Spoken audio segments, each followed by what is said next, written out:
Greetings, I'm Mark with Unlimited Story, a channel dedicated to writing, world building, marketing, and most importantly, getting things done. If that's interesting to you, consider hitting up our website, unlimited-story.com. In this video, I'm going to be covering serial/episodic writing, specifically kind of catered towards Kindle Vella, since that's what you need to do for Kindle Vella. So if that's why you're here, sit tight, because that's what I'm going to cover.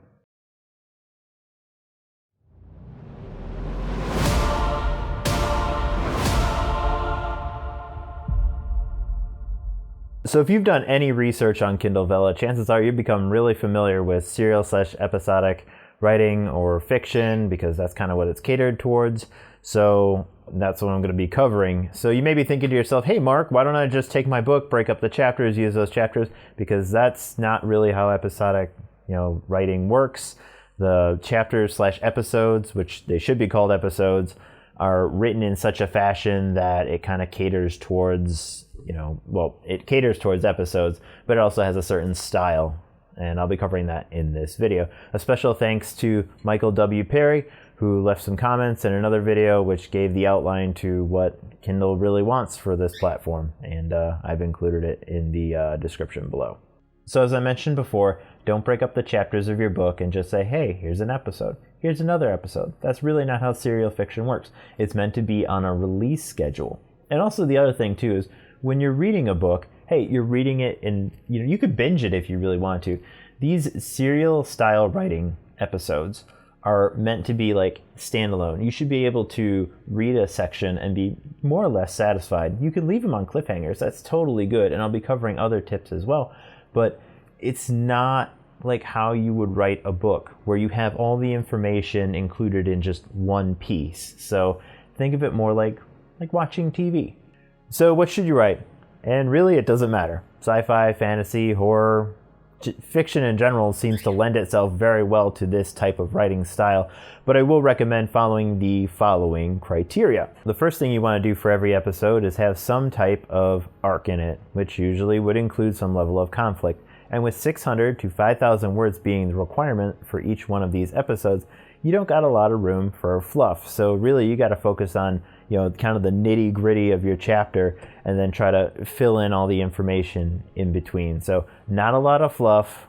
It's going to be a lot of just, hey, this is what's happening. You're going to keep the readers on the edge of their seat as they're going through. And really, you want to do that because, so here's a marketing tip. You want them to basically want to keep reading because they're paying for each installment. Okay, unlike a book where they just paid for the whole thing and they want to get all the information that they purchased. In this situation, they're paying per episode, so you always want to have them in a situation where, hey, I read this is good, now I'm ready to move on to this next piece. My second tip is that the first episode should be on point, and then it also has some type of hook at the end. You want to have your reader/customer invested by the first episode. You want them to keep going every time. And it is the hardest to do at the first episode or whenever there's some type of paywall or barrier that would prevent them from moving forward. Here's the thing. Creating a new customer takes more time, effort, and energy than retaining a current customer. Therefore, if we think of it, using that same system, once some reader has committed to your story, or at least, made the effort to start reading it, they will want to keep going until something happens that stops them.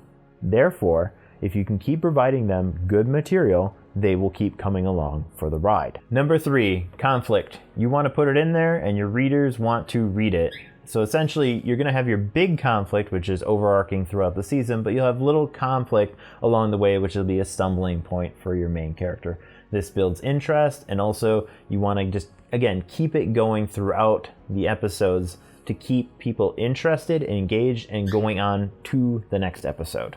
Each one of these baby steps that your character is going to be taking through the episodes is building them up and making them, basically the character that they need to be able to defeat, the dragon at the end. If you think about it like a video game, okay, you have your main overarching quest that was given to you at the beginning of the game, but there are all these side quests along the way that'll increase your level, your gear, make you better, give you more whatever it is you need, so that when you get to the end, you are prepared. As mentioned, you have your big overall plot/problem for your main character, which should be going on in the background the whole time. So we're aware of it, even though it may not be primarily affecting your character at the time.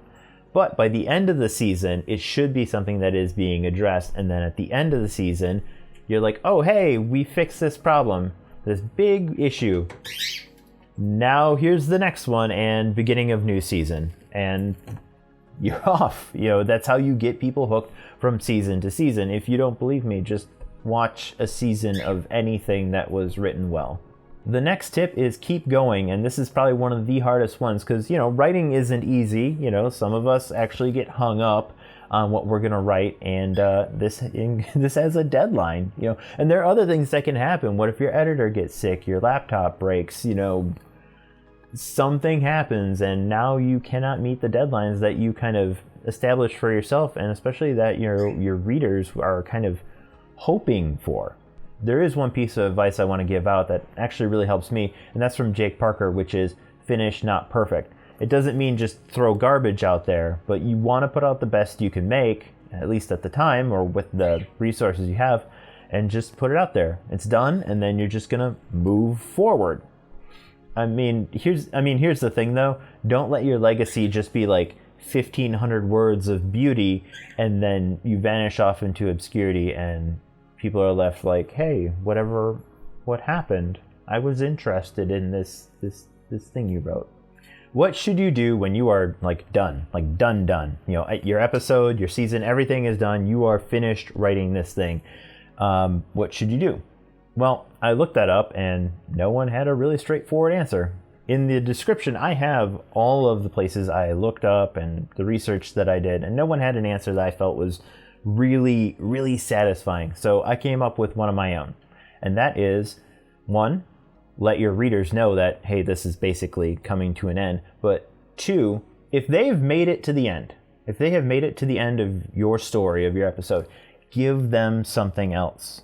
You have acquired a fan base, and that is incredibly important. You need to be able to move them on to something else. So they like your writing. Either, hey, show them a book, provide links, let them know something else is out there. Introduce them to new characters and let them know that other characters are going to have stories too. You want to provide them more. Now, here's the other thing too. Timing is everything. If you rush, you hit your grand finale and it's done, your readers are like, oh, that was great. And then they're gone. They may never look at another thing you write ever again. And that is a huge loss to you.